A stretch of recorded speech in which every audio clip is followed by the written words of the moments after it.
Hi, this 5-minute solution gonna show you how to rename a Facebook ad campaign.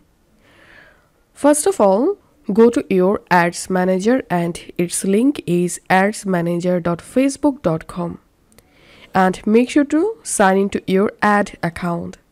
Once done, select campaigns and here you will get the list of your created campaigns.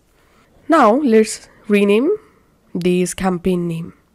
To rename, just hover over on the campaign and click on edit name.